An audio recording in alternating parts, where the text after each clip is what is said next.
আরে মাল, সাদিক তো লিডার, এ নিয়ে আবহাওয়া তাকাচ্ছে না তো। বলেছিলুম একটা পাগলা, মুখে রাজাউজির মারে, কাজে অষ্টরম্ভা। কিন্তু তবু সংশয় মনে রসেই গেল। বিকেলে গঙ্গার ধারে যখন সাদিকের সঙ্গে দেখা হলো বললুম কমলদা তোর কথা শুনে ভয় পেয়ে গেছেন। সাদিক বলল হিন্দুরা বড় সহজে ভয় পায়, মুসলমানদের তাই অনেক লাভ। বুঝলি বুদ্ধিমান, ওরা ভাবে মুসলমান মানেই 6খানা ছুরি আর এক গুচ্ছের রক্ত। খুব হাসতে লাগলো সাদিক। বললুম আচ্ছা সাদিক, চারদিকের আবহাওয়া শুনছি দারুণ বিশ্রী। ধর, এখানে যদি তেমন কিছু হয়, তুই কি করবি? দাঙ্গো। সাদিক তাচ্ছিল্য করে বলল, দাঙ্গা এখানে হবে না। তার গ্যারান্টি কি? কেউ দিব্যি দেয়নি, তবে আমার ওই রকম মনে হয়। ধর, সত্যি যদি হয়, তুই কি করবি? দাঁড়িয়ে মার খাবো না নিশ্চয়। থামানোর চেষ্টা করবি না? না, না। আমি বিস্ময়ে চিৎকার করে উঠলুম, সাদিক তুই কি বলছিস? সাদিক হঠাৎ গম্ভীর হয়ে গেল। রাখলে পোঁচ ধরে, খাবার অযোগ্য হয়। আমাদের ভিতরের সব চালে পোঁচ ধরেছে। নেই। শান্ত স্বরে বলল, চাল দীর্ঘকাল বস্তায় ভরে, তাই মাঝে মাঝে বাইরে রোদে দিতে হয়। এখন বাইরে রোদে আনা ছাড়া উপায়। তার মানে কি হানাহানি? সাদিক একটু হেসে বলল, আমি অন্য রকম বুঝি। মানুষের সঙ্গে সমানে দাঙ্গা, যুদ্ধ, খুনোখুনি এসবের প্রয়োজন আছে কামাল। এতে আত্মপরিশুদ্ধি হয়। আমি দৃঢ়ম্বরে বললুম, যুদ্ধ, হানাহানি সবই সমাজের শ্রেণী বৈষম্যের ফলাফল। সাদিক লাফিয়ে উঠল সঙ্গে সঙ্গে। বা রে ময়না পাখি, বুলি রেখেছ এতদিনে। ধন্য কমলদা, তাকে একবার সেলাম জানিয়ে আসব।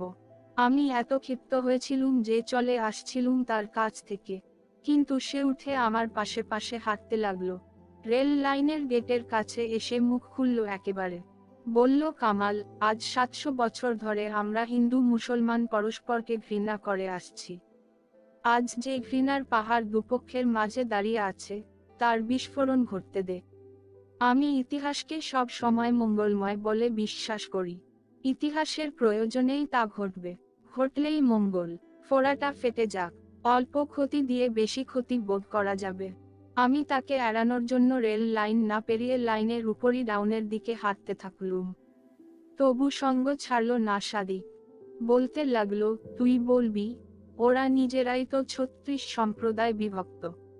নিজেরাই পরস্পরকে ঘৃণা করে। ছায়া মারায় নাই কথা সত্য কামাল। কিন্তু যখন মুখুজ্জে গিন্নি আমাকে দেখে বলেন ছেলেটাকে তো মুসলমান বলে মনে হয় না, তখনই আমার কানে গরম শিশে ঢুকে যায়।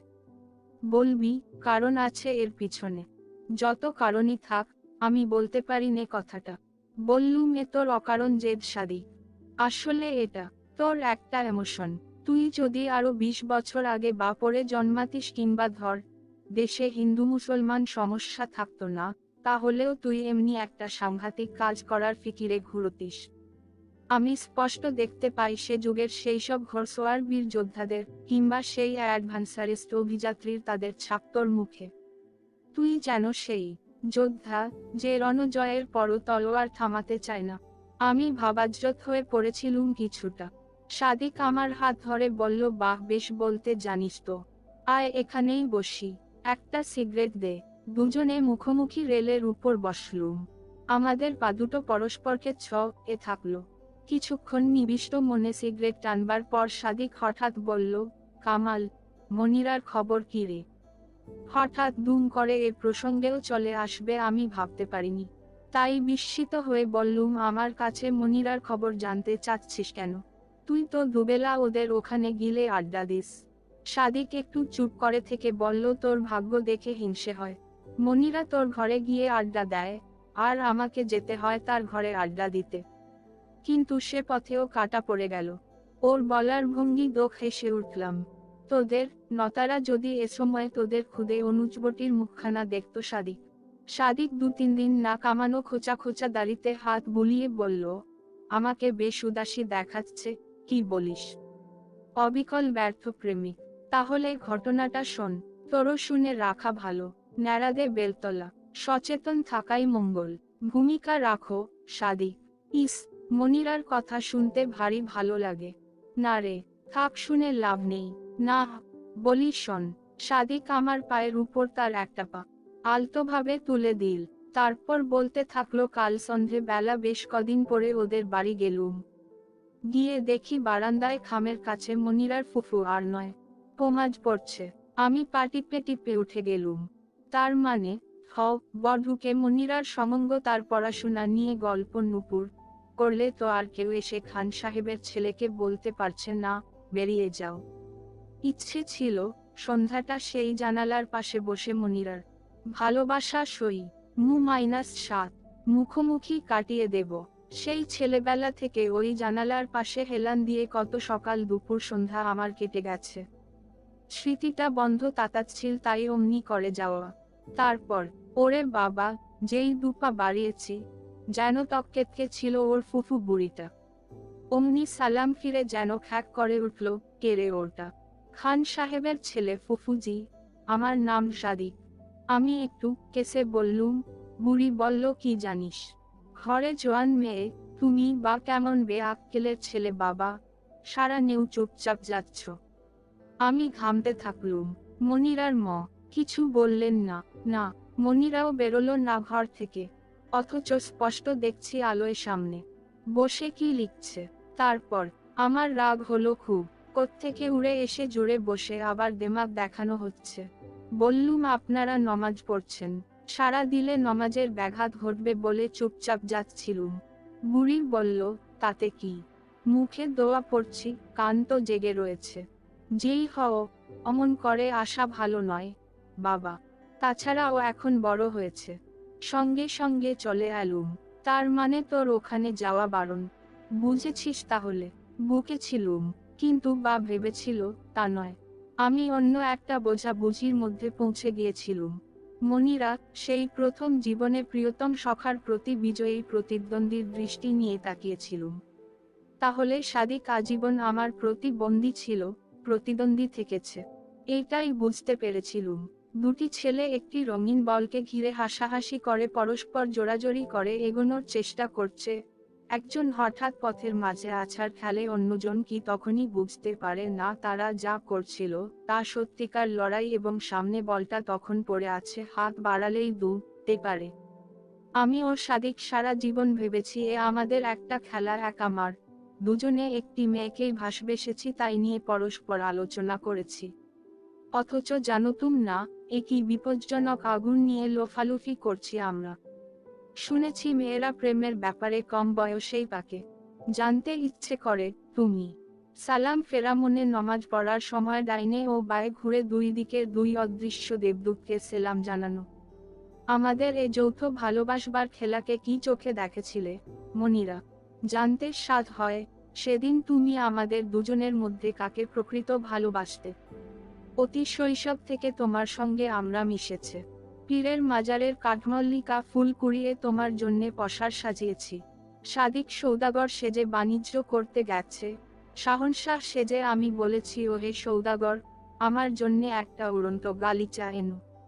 তুমি শাহজাদি রূপিনী বলেছ, আমার চাই একটা আরসি, না না, একটা হীরের ময়না।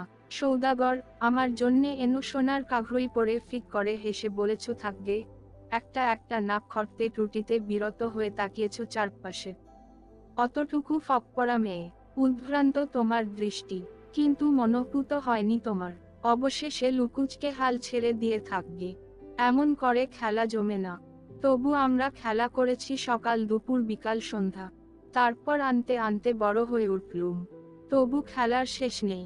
তোমাকে সিগারেট টানতে বাধ্য করেছি, নস্যি নিতে শিখেছ, দুষ্টুমি করে দুজনকে দিয়ে পিঠে সুরসুরিও নিয়েছ, কচিত হাত বেতামজি করলে অমনি বিরক্ত মুখে বলেছ, তোমাদের শুধু ওই যাও। তখন তোমার বয়স কত, 12 কি 13? আমাদের এই আধা শহর আধা গ্রাম লিটনগঞ্জের বাজারে সেবার প্রথম ইলেকট্রিক আলো জ্বলল। প্ল্যাটফর্ম উঁচু করে ওভার ব্রিজ বানালো রেল কোম্পানি। গঙ্গার উপর ব্রিজের জন্যে লেখালেখি করতে থাকলো মিশনারি সাহেবরা। পরের বছর কলেজ হলো। তোমার আব্বা তখনও বলছে, বলেছিলেন ভালোই হলো, মনিরার একটা ভবিষ্যৎ গড়ে দেব মরার আগে। স্বাধীনচেতা সংস্কৃতিবান মকসুদ সাহেবই প্রথমেই তার চতুর্দর্শী কন্যাকে বোরখাবিহীন বেশে কো এডুকেশনের স্কুলে ভর্তি করে দেন। নইলে মেয়েদের ওই জঘন্য মাইনর স্কুলটায় তুমি হয়তো আমাদের আড়ালে কোথাও রোদ ছড়াতে ছড়াতে অন্ত যেতে। তোমাকে পরবর্তী জীবনে অমন করে কাছে পেতুম না আমরা। আমাদের এই আশ্চর্য গ্রাম নগরী লিটনগঞ্জের আবহাওয়ার বিদেশির চোখে প্রথম যা পড়বে তা হচ্ছে নির্জনতা, তারপর বদ্ধতা। অথচ কুঠিবাড়ির সামনের খালটা পেরোলেই কারখানার চিমনি থেকে ধোয়া ওঠা অস্পষ্ট যান্ত্রিক গর্জনও শোনা যায়। গঙ্গার কিনার ঘে সে তাঁতিপাড়ার মাকুর শব্দ, চরকার ঘর্ঘ লাল নীল হলুদে সুতোর বহর পথের পাশে। স্টেশনের নিচে বাজার দোকানপাট হল্লা কিছু থাকার কথা, তব্বু লিটনগঞ্জের আকাশটা এত বড় আর এত নীল, সবই শুকনো পাতার উপর হটে যাওয়া শব্দের মতো। এখানে জীবন ওই রূপকথার সুরে যেন বাধা। মাঝে মাঝে কুঠিবাড়ির ওদিকে স্কুল থেকে ফিরতে আমি আর সাদিক চুপি চুপি এই জীবন স্পন্দনের দিকে উদাস হয়ে তাকিয়ে থেকেছি। হোটলাইনের রেলগাড়ি দেশলাই বাক্সের মতো স্টেশনে এসেছে, চলে গেছে ছোট ইঞ্জিনের ড্রাইভার লাল মিয়া। আমাদের দেখে ওর নেভির ন্যাকড়াটা নেড়েছে, বাকের মুখে হুইসল বেজেছে। আমাদের মনে হয়েছে এ এক স্বপ্নের রেলগাড়ি, চাকায় তার ঘুমপাড়ানি ছড়া বাঁশির গান। আর তুমি মনিরা কোন কোন দিন মুখ তুলে রেলগাড়ি 103-এর 249 দেখতে বলেছ কামাল, ওটা কন্দুর যায় জানিস? আমি বলতাম কলকাতা। তুমি বলতে আমার যেতে ইচ্ছে করে, নিয়ে যাবি? দাঁড়া, বড় হতে দে। এখন পয়সা কোথায় পাবো? তুমি সাদিককে বলতে এই তুমি যাবে। সাদিক বলতো হও, এখনই লালমিয়া রিভারের পাশে বসে চলে যাব। পরে নিতে তোমাকে শাসিয়েছি মনি, তুই সাদিককে তুমি বলিস, আমাকে তুই বলিস কেন রে? তুমি খিলখিল করে এসেছ। ওরে বাবা, ওকে কি জানি কেন আমার ভয় লাগে খুব। আমাকে লাগে না বুঝি? না, এই তো তোকে ছকলাম। সাদিককে তে ভয় লাগে। বলতে বলতে তুমি ভীষণ ছোঁয়া লে আমাকে, প্রায় হাতে জড়িয়ে ধরার মতো। আমার গায়ে কাটা দিচ্ছিল, এত নরম তোমার শরীর, এক মুঠো ফুলের স্পর্শ যেন। আর সেদিনই তোমার ফ্রক পরা শরীরের দিকে দৃষ্টি চলে গিয়েছিল আমার। তোমার উঁচু হতে থাকা বুক আমাকে কি একটা কথা ভাবাল। গম্ভীর স্বরে বলে উঠলুম, এবার তোর শাড়ি পরা উচিত মনি। তুমি চমকে উঠলে, কিন্তু লজ্জা পেলে বলে মনে হলো না বললে আম্মা এবার ঘরে ফিরে আমার জন্যে শাড়ি আনবেন বলেছেন। সেই শরৎকালে লিটনগঞ্জে হিন্দু মেয়েরা নতুন পোশাক পরছিল, তখনই তাদের সঙ্গে তুমিও প্রথম সবুজ রঙের একটা শাড়ি পরে আমাদের বাড়ি এলে। তোমাকে এত বড় দেখাচ্ছিল, এত ভয়ঙ্কর আর সুন্দর, এত তার আর রসালো, সবুজ পাতার মধ্যে রং ধরা আমার মতো মসৃণ ও মনোরম। সেদিনই তুমি আমাকে জানি কেন তুমি সম্বোধনে সম্মানিত করলে, যেন কি গর্বে কি সুখে আমার ছেলে মানুষ হৃদয় ফুলে উঠল। আমার ইচ্ছে করলো তোমাকে আমার কিছু সম্মান দেওয়া উচিত। তাই বললুম, মনিরা এখন তুমি বড় হয়েছ, আমাদের সঙ্গে একা একা যেখানে সেখানে যেও না কেন? গেলে কি হবে? দুষ্টুমি করার ইচ্ছের গম্ভীরভাবে বললুম, যেও না। শোনা না শোনা তোমার, খুলো। তুমি আমার এত কাছে ঘেঁষে দাঁড়ালে, নতুন শাড়ির স্পর্শ আর কেমন একটা